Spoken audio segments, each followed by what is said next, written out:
बर' Kachari welfare autonomous काउन्सिलनि जानानै deputy चेयारमेननि जानानै गासैनिबो मोजां हामलायनाय जासिबाय, गाहाम हामलायनाय जासिबाय।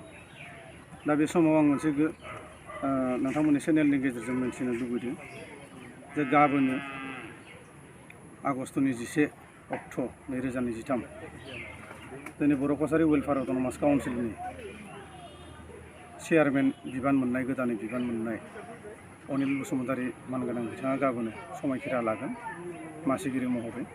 बेवहाय नोंथांमोननि चेनेलनि गेजेरजों आङो बे हाबाफारियाव गासैखौबो बाहागो लाफैनो थाखाय खावलायबाय।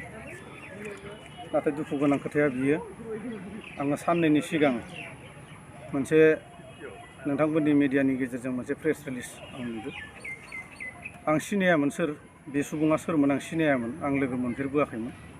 2014 मायथाइनिफ्रायनो खौसेथि बर' सुबुं आफादाव थानानै बिटिसिनि बायजोनि बर'फोरनि थाखाय बर' कसारी अट'नमास काउन्सिल जि नागिरनाय बा सोरजिनाय जि मोनसे इउबिपिअ आफाद, बेजों लोब्बा थाफानानै खामानि मावबोनाय बे गोलाव समाव आं बिथांखौ नुफेरबोआखैमोन। दा बियो, आं उनाव रादाब लानानै मिथिदों बिथाङा इउबिपिएफ माबा गोदानै आफाद दादोंनो।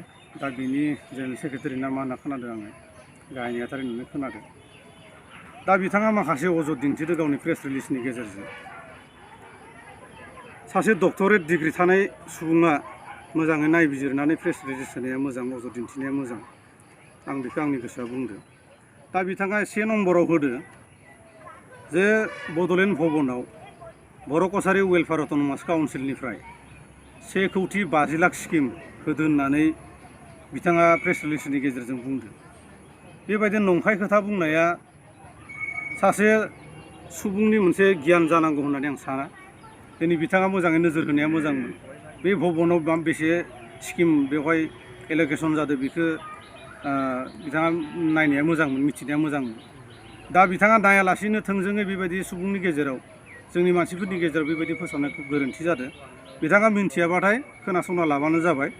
21-22 फाइनान्सियेलाव जोङो 37 लाख बेवहाय जोङो बे भवननि थाखाय सेंसन खालामनाय जादोंमोन। आरो बेनि उनाव 22-23 17 लाख जों बेवहाय माखासे मावनांगौ दं हिसाबै जों बेखौ सेंसन खालामदों। दा 37 जों 70 जों प्लास खालामोबाथाय 54 लाख बेवहाय जादों। दा बिथाङा बबेनिफ्राय 1,50 लाख नुखो, दा बिथाङासो मिथिगौ। आरो बेनि उनाव जों गोसो गैलामोन। गाम्बारु मोसाहारिनि सायाव जोङो माखासे बोफ्ले खोथा बुंनो जों गोसो गैयामोन। नाथाय बिथाङा जिबायदि बुंबाय थादों जे गाम्बारु मोसाहारिया ओरै माने क्लिन चिट होसेयावबो जे बर' कसारी वेलफेयार अट'नमास काउन्सिलनि दैदेनगिरिफोरा जेबो माने बिथांनि खोथाखौ गुरुत्त' होआसै, पलिटिकेलि मार्डार खालामदो, बायदिसिना खालामदो होननानै बिथांमोना बुंबाय थानो नागिरो। दा बेवहाय नोंथांमोननि मिडियानि गेजेरजों बिथांनि जि मेम'रेन्डाम अफ आन्डारस्टेन्डिं बिनि लाइन मोननैखौ आं फरायनानै सानदों। दा बिथाङा थांनाय 2022 मायथाइनि 13 जुन खालि मोनसे मेम'रेन्डाम अफ आन्डारस्टेन्डिं खालामदोंमोन सिटल एन्टारप्राइज होननाय मोनसे एन्टारप्राइजजों। दा बियो मेम'रेन्डाम अफ आन्डारस्टेन्डिंखौ गावनि राइटिं पेडआवनो बिथाङा माने खालामदों। माने मेम'रेन्डाम अफ आन्डारस्टेन्डिं गावनि राइटिं पेडआवनो बानायदों। दा काउन्सिलनि बबे एकआव दङ? सासे चेयारमेना गावनि राइटिं पेडआव मेम'रेन्डाम अफ आन्डारस्टेन्डिं खालामनाय बबे मोनसे एकआव दङ? दा बिथांमोनासो मिथिसिगौ। दा बेवहाय लिरदो this memorandum of understanding MOU sign on the 13 day of June 2022 by and between होदो बिथाङा। By and between. बाया सोरखौ बुंदो? Boro' Kachari welfare autonomous council cement supply Dhemaji Assam hereinafter called the first party. जोंखौ बर' कसारी वेलफेयार अट'नमास काउन्सिलखौ बिथाङा first party होननानै लिरदो। बेनि उनाव सेकेन्ड पार्टिया सिटल एन्टारप्राइज 8 माइल निउ गेलसिं वेस्ट सिक्किम, बिथाङा मेम'रेन्डाम अफ आन्डारस्टेन्डिं खालामदो 70,49,93,750 रुपिसनि बिथाङा मेम'रेन्डाम अफ आन्डारस्टेन्डिं खालामदो। मानि थाखाय मेम'रेन्डाम अफ आन्डारस्टेन्डिं खालामदो? आरो फारसेथिं बिथाङा वर्क अर्डारबो होदो। नैबे वर्क अर्डारा बे सिटल एन्टारप्राइजनि बिथाङा वर्क अर्डार होदो। बेसे वर्क अर्डार होदो बिथाङा? 70 crore 49 93,750 बिथाङा वर्क अर्डार होदो गावनि राइटिं पेडआव। बे काउन्सिलनि बबे नर्म्सआव गोलैयो? काउन्सिलनि बेथ' नर्म्सआव गोलैया। आरो बेवहाय जोंखौ सरजाबना लिरदो, our executive committee has examined होदो, accepted your offer and decided to appoint your firm होननानै बिथाङा लिरदो। दा बेवहाय जोंखौथ' सरजाबफाजोबनाय जादों ना? बेवहायथ' जोंखौ सरजाबजोबना लानाय जादों, जाय खोथाफोरखौ जोंनो मिथिया। आरो बे शीतल एन्टारप्राइजजों बिथाङा बै मोनबा जिल्ला धेमाजि, गलाघाट, सिलचर, हाइलाकान्दि आरो करिमगन्ज बे मोनबा जिल्लाखौ लानानै बिथाङा सलार मोनसे लाइट बर' कसारि वेलफेयार अट'नमास काउन्सिलनि फान्डजों सलार लाइट माने इनस्टल खालामनाय जागोन होननानै बिथाङा वर्क अर्डार होदो, मेम'रेन्डाम अफ आन्डारस्टेन्डिं खालामदो। जेराव बर' कसारि वेलफेयार अट'नमास काउन्सिलनि फैसाया बोसोराव 13,50 लाखल' दङ। दा बेवहाय बियो जोंखौ फुनफादेरजोबनानै काउन्सिलनि गासैबो सोद्रोमाखौ फुनफाजोबदेरनानै 70,49,93,750 वर्क अर्डार होनाया बे एक्टनि माबा सिङाव गोलैना बियो। बे आयेनगत हिसाबैथ' बिराद गिदिर अपराध जायो बियो। आरो बेनि उनाव बे मोनसे जाबाय, आरो बे मोनसे दंबावो। नोंथांमोननो आं खोथायखौ नोंथांमोननि चेनेलनि गेजेरजों बुंनो गोसो गैयाबाबो दिन्थिनो गोनां जादों। दा बेवहाय लिरदो माबाया मा होनो अशक कुमार KSG JV बिथांमोना हारियानानि बिथांमोना। दा बिथांमोना लिरदो बेवहाय माखासे लिरनायखौ आं फरायनानै खोन्थाला, बायदिसिनाखौ लिरनायनि उनावनो मेनखौ एबाउट एग्रिमेन्टखौ आं नोंथांमोननो खोन्थानो सानदों। बिथाङा लिरदो ओरैबायदि our organisation have sent about agreement होनना लिरदो our organisation have sent your proposal LOI for the construction of Boro' Kachari welfare autonomous council Bhawan at new Delhi. जेराव बर' कसारि वेलफेयार अट'नमासनि काउन्सिला गुवाहाटीयावनो हा गैया, जेराव दिल्लीयाव हायानो गैया, बेवहाय बे मा लिरदो, जोंखौ मा लिरफादो बेवहाय बर' कसारि वेलफेयार अट'नमास काउन्सिलजों बै दिल्लीनि अशक कुमार KSG होननाय मोनसे JV दिल्ली हारियानानि बेजों बिथाङा 70 crore आरो मोनसे मेम'रेन्डाम अफ आन्डारस्टेन्डिं खालामदो। जायनि थाखाय जों बिथांखौ जों गले गले बुंबाय थादों जे नोंथाङा क्लिन चिटल' नङा, जे नोंथाङा जायफोर बिथांमोननो वर्क अर्डार होदो बिथांमोना जोंनि अफिसाव डिस्टार्ब खालामबाय थादो, नोंथांमोना बिसोरखौ लाना जोंजों खेबसे रायलाय। नाथाय मास मोनसे, मोननै, मोनथाम, 6 दान बारलांनानैबाबो बिथाङा खालि बै क्लिन चिटखौल' होफैबाय थायो। दा बे क्लिन चिटआ बबे खनायाव लिरना लाबोदो, बबेयाव मादो, जोंबोथ' एसे फोथायनो उसुबिदा जायो। दा बिनि थाखायनो गावनि सिगाङाव जों फेस टु फेस बुंदोंमोन, आसा आदा नोङो बे क्लिन चिटखौ लाना फैबाय थादो, मानसिफोरखौथ' लाना जोंनो खेबसे रायलायहोनो हायोना। जों बेबायदि बुंदोंमोन, नाथाय जागोन होननानैनो समफोरा बारलांदो। बे मोननैखौ आं बुंबाय। बिनि गाम्बारुदानि जि मोनसे एलिगेसन बेखौ आं गोसो गैयाबाबो फोरमायबाय। दा आरो दंबावो, माखासे दंबावो, बे समनि खोथा थाबाय, सम आरो बोथोराव आङो बेफोरखौ फारि फारि बुंलांबाय थागोन। आरो बिथाङा बुंदो जे अनिल बसुमतारी बिथाङा बोरै काउन्सिलनि चेयारमेन जाखो दायो। अनिल बसुमतारी बिथाङा बोरै काउन्सिलनि चेयारमेन जाखो? बेयो मोनसे इन्टारिम बडि, बे मोनसे इन्टारिम काउन्सिल। आरो दिनैयो WPTनि मन्त्रि डक्टर रनज पेगुआ सासे रोंखा राखा सासे सुबुं। बिनिता पेगु WPTनि बिथाङाबो सासे IAS अफिसार।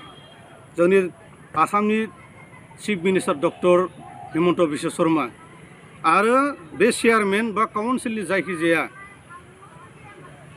माने एप्रुभ खालामग्राया जोंना माबा जोंनि जि आसामनि जि गभर्नर, बिथांमोना आयेनखौ मिन्थियालासिनो, बिथांमोना एकखौ फरायालासिनो सोरबा बबेबा खनानिफ्राय लाबोनानै चेयारमेनखौ होगोन।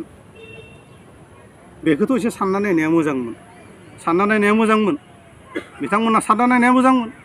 दिनै बिथांमोना बुंदो, केसबो होदो, जोंनि दा गोदानै दाजानाय चेयारमेन, गोदानै सायख'जानाय चेयारमेन अनिल बसुमतारी आरो जोंनि चिफ मिहिनेश्वर बसुमतारी बिथांमोनखौ बै गुवाहाटीनि डिमरिया होननाय जायगानि सासे सुबुङा केसबो होदो।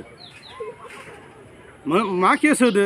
अनिल बसुमतारिया कार्बि आंलंनि 6 सिडुल एरियानिया बोरै एम जाखो मिहिनेश्वर बसुमतारिया मिसिं अट'नमास काउन्सिलनि सासे सुबुङा बोरै चिफ जाखो होननानै केस होदों बिथांमोना मा सान्दों मा रोंगौ आं जेबो बुजिना मोनाखै दिनै इन्टारिम बडिखौ बिथांमोना मिथिगोना मिथिया खौसेथि बर' सुबुं आफादजों हमनानै दुलाराय बर' फरायसा आफादानो जा जोङो बर' कसारि वेलफेयार अट'नमास काउन्सिलानो जा आरो दानि बिटिआर जि सरकार जोंनि BKWACनि इलेक्सन भिलेज नटिफिकेसन कनस्टिटुएन्सि नटिफिकेसननि थाखाय नारा नाथा नाजाबोगासिनो दङ दिनै जोंनि डिमान्डआनो बेनोखा खौसेथि बर' सुबुं आफादनि डिमान्डआनो बेनोखामोन जे बिटिसिनि बायजोआव रायजो जानाय जायफोर सुबुंफोरा फरेस्ट एरियायाव दङ जायफोर सुबुंफोरा मिसिं अट'नमास काउन्सिलनि सिङाव दङ जायफोर सुबुंफोरा टिवा अट'नमास काउन्सिलनि सिङाव दङ जायफोर बर' सुबुंफोरा राभा अट'नमास काउन्सिलनि सिङाव दङ आरो जायफोर बर' सुबुंफोरा आसामनि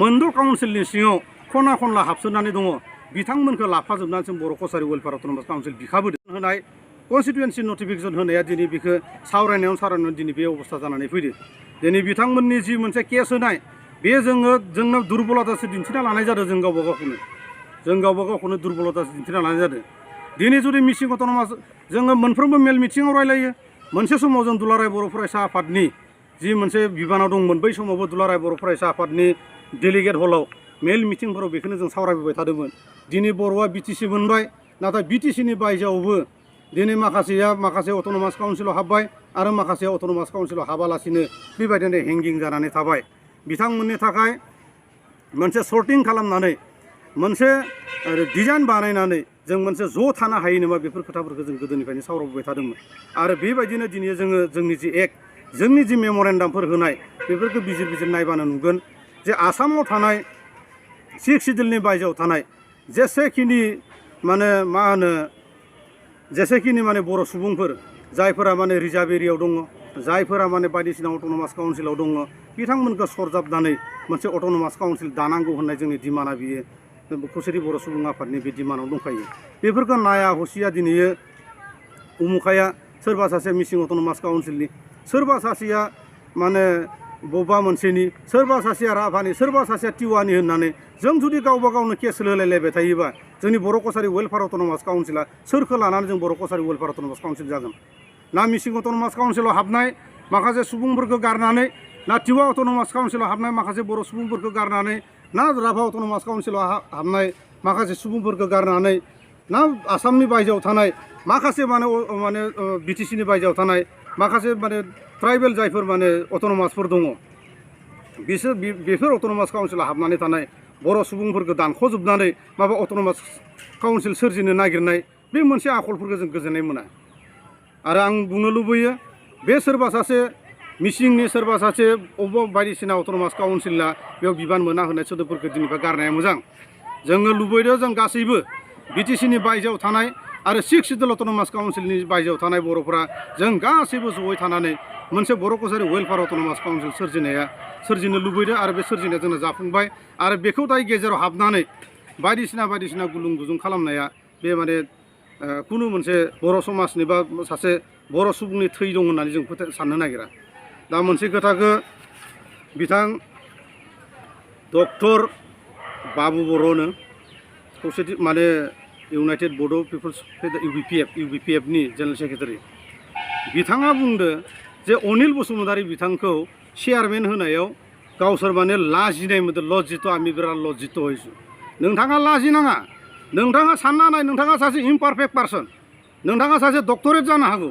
नोंथाङा सासे इमपारफेक्ट पार्सन नोंथाङा जुदि इमपारफेक्ट पार्सन नङामोनबा दिनै एकखौ नोंथाङा मोजाङै फरायजोबना नायगौमोन नोंथाङा एकजों लोगोसे आसामाव गोदोनिफ्रायनो दिनैसिम 1995निफ्राय दिनैसिमहालागै 2023 हालागै बै 95निफ्रायनो सोरजिनानै होनाय अट'नमास काउन्सिलफोरनि माखासे सिस्टेमफोरखौ एसे नायनाया मोजां दिनै नोंथाङा मोनसे खोथाखौ बुंदो जे जोंनि जि मोनसे इन्टारिम बडिनि जि टार्म बे टार्मा 6 मान्थ बे नंगौ खिन्थु मिसिं अट'नमास काउन्सिलखौ सोरजिदोंमोन 1995आव आरो इलेक्सना जादों 2013आव बे गोलाव सम 18 बोसोर 19 बोसोर बेबायदिनो थांगासिनो थादों जायखिजाया आं खावलायबाय नोंथाङा मोजाङैनो उननि जि मोनसे प्रेस मिटफोर होगोन बेवहाय खोब मोजाङै बुजिनानै रोंनानै नोंथाङा प्रेस मिटफोर हो आरो नोंथाङा मोनसे खोथाखौबो एसे नोजोर होनाया मोजां फिसा मोनसे उदाहरन होदो आङो